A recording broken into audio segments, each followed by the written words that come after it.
continuation ng aking reaction video on the call market outlook of 2026. This time, re-react ako on the technical analysis. Technical market update. Isang bagay na hindi ko ginagawa ng technical analysis na yan. So, yung reaction ko about the fundamentals of the market economy, nandito siya, how to get rich in 2026, blah, blah, blah. Ano rin yan kung gusto nyo. Ayun, as a master technician, Ganun ako, okay? Kasi lahat naman ng tao dyan sa internet, master technician The ultimate technical analyst. Ngayon ako, ba't hindi ko ginagawa ang technical analysis? Kasi hindi ko ma-imagine yung sarili ko na kunyari in the future, nasa 50s na ako, 50s, 60s, tapos katunga ka sa monitor, babantay ng price action, babantay ng indicator. Hindi ko ma-imagine yung sarili ko na ganun. Okay? Yung sinasabi nila na yung fundamental analysis will teach you what to buy, and then technical analysis will teach you when to buy, kailan ka bibili. Ako hindi ko naniniwala doon, I think fundamental analysis with solid valuation model will teach you kailan ka bibili. Okay? So I don't need technical analysis na diktahan ako kailan ako bibili. And talagang malaki yung paniniwala ko sa sinasabi na time in the market is better than timing the market. So, paano ko nasabi yun? Kasi nagre-reflect siya sa aking portfolio Tulog-tulog lang ako. Yung investment ko is growing year over year, massively outperforming the PSEI and massively outperforming the US index. Nagagawa ko siya, patulog-tulog lang, Gagawa ko yung gusto ko. Nanonood ng movie, na Netflix, minsan nagta-travel, blah blah blah. So, I don't need to, stare on my monitor, look for indicators, blah, blah, blah. May mga nakikita nga ako dividend investor na tapos technical analysis. Parang, parang dinedefeat mo yung purpose ng pagiging isang long-term dividend investor kung haluan mo siya ng technical analysis. But first, bago mag-react sa video na yan, so, market update muna tayo. Okay. So, green ang stock market. So, eto, in-update ko yung aking Excel, and up pa rin ang PSEI, 5.4%. Outperforming the US, Southeast Asia, total world, even the international. So, si emerging market lang yung hindi niya kayang, di pa niya nasasabayan. And maski ako na-outperform this year, pero okay lang, I'm still positive on the green, and still total return since 2021, malaki-laki pa yung habulin ng PSEI compared sa aking performance. And hindi pa tapos yung taon. Dahil pang pagdadaanan yung index na yan, okay? Anyways, if you want exclusive investing related contents in the Philippine stock market, paano ko binibuild yung aking dividend retirement portfolio, check the pinned comment. And of course, promote ko rin yung yung aking Facebook page. So, mga nanonood nyo, pabuti nyo na yun, 1,000 followers. Madami akong ginangaw dito na baka, iba, baka lang naman, baka may mapulot ka, okay?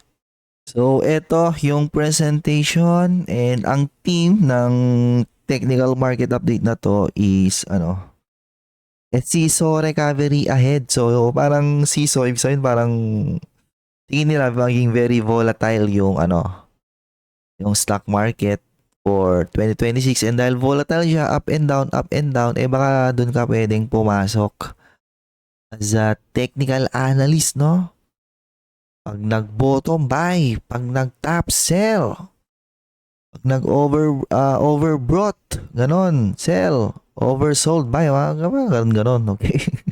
So, ito yung kanilang technical analysis. So, ako kahit kung konti lang alam ko kung ano ibig sabihin ng mga ito no? Kasi ang technical analysis, madali siyang intindihin eh. Ayan, yung mga red, resistance, yung mga pwedeng trajectory ng PSEI in the coming months, assuming, di ba, butas-butasin niya lahat ng yan, oh. Meanwhile, pag hindi niya nabutas, yan naman yung support niya rito, yan yung possible niyang butasin pababa, no? 5.5. So, expectation 6.4 to 6.5 na I think parang wala pa tayo dyan, Dun sa may 6.5, no? Parang di siya makapunta ata yan. Kapag wala daw, pwede daw mag-pullback. Shit na, pullback yan. 6.1 papuntang, ganyan. Okay. Pag bumagsak daw siya doon, possible, buy. Ito naman yung long-term PSEI seasonal studies. So, may study pa lang, technical analysis. Okay. Ang sinasabi dito, nag-bottom na siya dati, similar nung 2021. Pag ganyan na nagbo-bottom, baka, di ba, magtuloy-tuloy doon, Baka ganun yun. 7.5. Pattern, blah, blah, blah. Maybe challenge. Parang sinasabi, pag nabutas yung 6.5, potentially ba magtuloy-tuloy 7.5, di ba? Ngayon, kung hindi niya nabutasan daw, mag-retrace. Okay, bye. Wag nag-retrace. So, syempre, mga resistance na yan. Diyan yung, pwede daw kayo magbenta. Support, di ba? Doon kayo pwedeng, mag-buy. Ngayon, kung nagbenta kayo sa resistance, nagtuloy-tuloy siya, ikaw na. Problema muna yun. Kung una siya sa support, tapos nagtuloy-tuloy siya, di ba? Problema muna yun. Ito yung, index stock. Ito yung kanilang signals, Bullish ace. Overvalued nga So, AEV, CBC, GD Cap, ICT, LTJ. Not bad except for ASEN, no? Alas mag-report ng ng magandang quarter per quarter this year. Kung sluggish yung nire-report nila, wala yan. Diba? Sell down ulit yan. So, bullish pullback, mga nagpapahinga, G, kasi hindi maganda yung niya yung mga nire-report niya nung 2025 kaya nag-pullback yan. BDO, BPI, kaya nag-pullback yan kasi yung kanilang or titrade sila dati at premium valuation, premium price to book. Nag-slow down sila last year, di ba? Companies that are trading at a premium, hindi pwedeng mag-slow down. Kapag nag-slow down yun, babawasan yung kanilang premium valuation. Kaya gumagawa sila ng pullback. Okay? CNPF, eto rin nasa premium valuation to. So, DMC kasi may weakness yan, kaya nag-pullback. JGS, bibili ba yung wish na JGS na yan? So, MBT, nag-pullback siya pero hindi siya ganoon kalalim compared kay BDO, BPI, no? Na for me, baka yan yung tinatawag na healthy pullback. Parang hindi naman nag-pullback yung parang tuloy-tuloy nga siya. Then you have SMC pullback kasi magandang company yan sa ngayon Then you have range or nagko-consolidate. So AC, bakit nagko-consolidate si AC? Bakit ang pinaka-best case scenario niya is mag-sideways kasi relative to other holding companies, overvalued yan.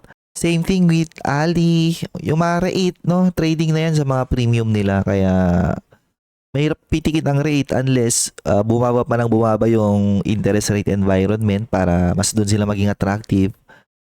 Kaya yung mga rate na yan or A-rate and RCR, ang pinaka-best case scenario nila moving forward is mag-sideways. Maybe a little bit upside, kunyari ituloy-tuloy nila yung interest rate cut na papuntang 4%, ganon. So, Converge. Actually, si Converge dapat nandito yan bullish pullback And then, EMI, wala to. Kunyari, nagko-consolidate lang pero wala to. Piling ko babagsak yan Overvalued yan You have Globe na range, I think dapat nasa bullish pullback to. JFC, ano rin to, kunyari nagko-consolidate lang pero babagsak to. P-Gold, eto dapat nasa bullish pullback din yan. SCC, dapat nasa may bandang, ano to, bearish something. Yan, SM and SMPH, same thing with Ayala Corporation and Ali. Pinaka best case scenario ko rito is mag sideways sila. Kasi they are trading at a premium relative to other stocks sa nilang sector. You have Tel. Feeling ko dapat nandito rin to sa bullish. Then URC, dapat dito rin yan sa ano eh. Nagpo-pullback lang ganon. Then bearish rally. Monde, malapit na mag-bottom yan eh. Nararamdaman ko na. And bearish decline plus because of because inaantay ng mga investor yung parang full impact ng regulation sa kanya, di ba? Especially pag nag-report to ng niya, fourth quarter of 2025 and first quarter of 2026. Yun na, no? Malami nang makapagtansya yung possible na bagong earnings power, yung bagong trajectory ng plus, okay? So, tail of the tape, other interesting stock, bullish advance. May momentum to. AP, Costco, EMI. Bibili na EMI. MacMeg, PX, no? Nagiging gold, gold rush. RRHI, SGP. And then, mga nagpo-pullback. APX 18, Keeper. Parang gulo na may Mac dito. Ano ba talaga? May Mac din dito. MWC, Maynilad, Nickel, OGV, RCR. Okay. So, ito yung parang nila, nakikita nilang may trajectory ng PSEI for 2026. So, sideways. Nasa outlook ko ng 2026 na video. Sabi ko rin doon, parang feeling ko baka sideways lang yan. Blah, blah, blah. Unless nga, biglang mag-report ng Pilipinas ng 6.5% na mga GDP, ganon. Consistent. And then, biglang may nakulong na malaking politician, ganyan. I think yun yung, bull scenario ng PSEI. We have the foreign market. Wala. Foreign. So, US uptrend, German uptrend, Shanghai uptrend, Nikkei, di ba? Sa last ng momentum nila, Pilipinas lang hindi. You have the bond yields, of course. I mean, who cares about the bond yields? So, DXY yung dollar, no? Recover na ulit. Okay. You have the USD PHP, mahina pa rin yung peso. Maski pala mga currency, chart din pala yung mga yan. Diba, alam ko yung mga ganyang currency, or macro yung papagalaw sa mga ganyan eh. So, you have the commodities. Okay. Hindi pa rin guhit-guhitan yung mga yan. Okay. So, what to do? Actionable technical playbook. Continue to trade. Di ba? So, support, buy, resistance, sell. Ganun natin. Okay, a pullback may be in store before another mid-year rally. Strategy alignment. Yan so sabi mo, buy near support, trade near resistance, watch strength, watch move, move later again, stay with liquidity. Don't get stuck with poor liquidity stock. Di ako agree dyan, no? Dahil ko nang nabiling mga illiquid stock in the past, pwede kong isa-isahin. I made money in a lot of them. Ganon yun. Unless trader ka nga, day trader, in and out. Yun talaga, medyo iiwas ko sa mga illiquid na na stock. Okay, sectors to watch. Ito yung mga may nagkakaroon na momentum.